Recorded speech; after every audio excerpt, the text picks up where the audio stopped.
সবাইকে জানাই ঈদুল আজহার তৃতীয় দিনেই ঈদের শুভেচ্ছা। ঈদ মোবারক। কিটা করে দেন? হ্যাঁ, ফাইন করে দেন কেন? আসসালামু আলাইকুম রহমতুল্লাহি বারাকাতুহু। নতুন আরেকটি ব্লগে আপনাদেরকে স্বাগতম। বাচ্চাদের চুল কাটানো যে কত কষ্টদায়ক, এটা যারা বাচ্চাদেরকে সেলুনে নিয়ে যান তারাই বোঝেন। সেইভাবেই আনাসকে প্রত্যেকবারেই চুল কাটানোর জন্য সেলুনে নিয়ে যাওয়া আর যুদ্ধ করা সমান কথা হয়ে যায়। কিন্তু আলহামদুলিল্লাহ, আল্লাহর অশেষ মেহেরবানিতে গতকাল কিছু কথাবার্তার মধ্যে দিয়েই আনাসকেই বসাইয়েই চুল কাটাতে পেরেছি। যাই হোক, আলহামদুলিল্লাহ, চুল কাটাতে অনেক কথা বলা হয়েছে,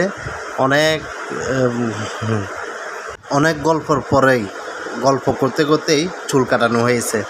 তো যাই হোক, যাদের বাচ্চাদেরকে সেলুনে নিয়ে চুল কাটাবেন তাদের সাথে অনেক সুন্দর সুন্দর কথা বলবেন, অনেক গল্প শোনাবেন, তাদেরকে উৎসাহ দিয়েই তাদেরকে চুল কাটানো বসাতে হবে। দেখবেন অটোমেটিকলি বাচ্চারা চুল কাটে ফেলবে। আর যারা চুল কাটবে, একজন দক্ষ কাটার দ্বারা চুল কাটাবেন। সেই কাটার হচ্ছে, দেখেন আমাদের শঙ্করে কিন্তু বাচ্চাদের চুল কাটার জন্য অনেক এক্সপার্ট। যারা আমার এলাকাতে আছেন, শঙ্করের মধ্যে দিয়ে বাচ্চাদের চুল কাটাতে পারেন।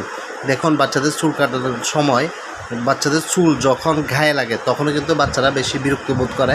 সেই ক্ষেত্রে দেখা যাচ্ছে বাচ্চাদের ঘাড়ে, গলায়, মুখে যদি পাউডার দিয়ে চুল কাটানো হয়, মাঝে মধ্যে এগুলা ব্রাশ দিয়ে যদি কোনো পাউডারটাকে চুলগুলোকে সরাই দেওয়া হয়, তখন বাচ্চারা আর বিরক্ত করে না, কান্না করে না। এই জন্যই দক্ষ কারিগরের মধ্যে দিয়ে চুল কাটানো উচিত বাচ্চাদের, যেহেতু বাচ্চারা বিরক্তবোধ না করে। আর চুল কাটানোর সময় অভিভাবক অবশ্যই থাকা প্রয়োজন। অভিভাবক থেকে বাচ্চাদের সাথে গল্প করতে করতে চুল কাটানো শেষ করতে হবে।